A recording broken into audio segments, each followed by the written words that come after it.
پس از فتح مصر، اردشیر سوم شکوه هخامنشی رو احیا کرده بود. اما باگواس، خواجه قدرت طلب دربار، تیشه به ریشه امپراتوری زد. در 338 پیش از میلاد، باگواس اردشیر سوم رو با زهر کشت و کشتار خونینی در دربار به راه انداخت. بسیاری از شاهزادگان رو نابود کرد و آرش، کوچکترین پسر اردشیر رو با عنوان اردشیر چهارم بر تخت نشوند. اردشیر چهارم که در سایه ترس از باگواس زیست، دست حذف او رو داشت. اما باگواس پیش دستی کرد و آرش و فرزندانش رو با زهر از میان برد. باگواس سپس کدومان از نوادگان داریوش دوم و ساتراپ شجاع ارمنستان رو با عنوان داریوش سوم به پادشاهی رسوند. اما دلاوری و بیباکی داریوش باگواس رو پشیمان کرد. او قصد مسموم کردن داریوش رو داشت، اما داریوش، هوشیار و قاطع، باگواس رو مجبور کرد جام زهر رو خودش بنوشه. این گونه زندگی شوم خواجه جنایتکار پایان یافت. داریوش سوم در بحبوحه شورش‌های بابل و مصر به قدرت رسید. با کوششی خستگی ناپذیر این شورش‌ها رو سرکوب کرد و آرامش رو به امپراتوری بازگرداند. اما این آرامش دوام نیاورد. در 334 پیش از میلاد، اسکندر مردونی، جهانگشای جوان مردونیه، با لشکری 40,000 نفری به آناتولی یورش بود. داریوش در نبرد گرانیک با او روبرو شد. اما با وجود دلاوری پارسیان شکست خورد و آناتولی از دست رفت. اسکندر به سوی سوریه پیش رفت و در 334 پیش از میلاد در نبرد ایسوس داریوش را دوباره مغلوب کرد. هرچند اسکندر زخمی شد، اما او برای فتح ایران اومده بود.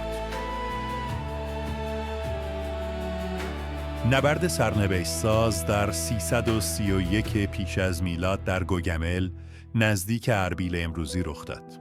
پارسیان در آستانه پیروزی بودند، اما اسکندر با حمله ناگهانی به گارد جاویدان نیزه‌ای به سوی داریوش پرتاب کرد.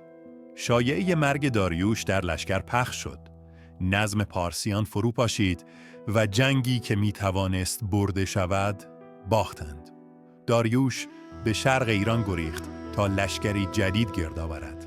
اسکندر بابل و سپس شوش رو در 330 پیش از میلاد فتح کرد و به سوی قلب پارسیان، تخت جمشید، پیش رفت.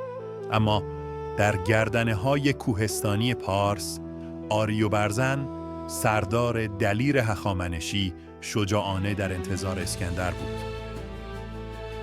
در 330 پیش از میلاد، در گردنه‌های کوهستانی پارس، آریوبرزن، سردار دلیر هخامنشی، با 25,000 پیاده نظام و 300 سوار کمین کرد. او با تاکتیکی درخشان سنگ‌های عظیم رو بر سر لشکر مقدونی غلتاند و تلفات سنگینی به اسکندر وارد و او رو مجبور به عقب نشینی کرد. اما اسکندر با کمک یک اسیر غیر ایرانی آشنا به مسیرهای کوهستانی راه مخفی به پشت سر پارسیان یافت. گروهی از مقدونیان از این مسیر یورش بردند و ایرانیان را از دو طرف محاصره کردند. آریوبرزن با شجاعتی بیمانند همراه 300 سوارش از محاصره گریخت و به سوی تخت جمشید شتافت. او و یارانش در مسیر تخت جمشید تا آخرین نفس در برابر اسکندر جنگیدند و همگی در راه دفاع از میهن جان باختند. اسکندر وارد تخت جمشید شد. و با بیرحمی تمام دستور تاراج و کشتار مردم رو داد. گنج‌های هخامنشی رو تصرف کرد و کاخ‌های پرشکوه تخت جمشید رو به آتش کشید.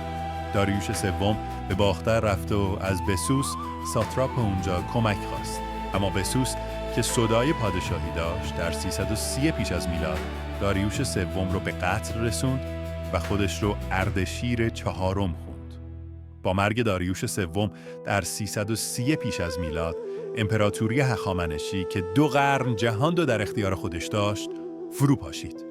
ایران به دست اسکندر افتاد، اما مقاومت آریوبرزن و فداکاری پارسیان برای همیشه در تاریخ جاودانه شد و روح عظمت هخامنشیان با همه شکوه و بزرگیشون راه خود رو در قلب مردم و تاریخ ادامه داد.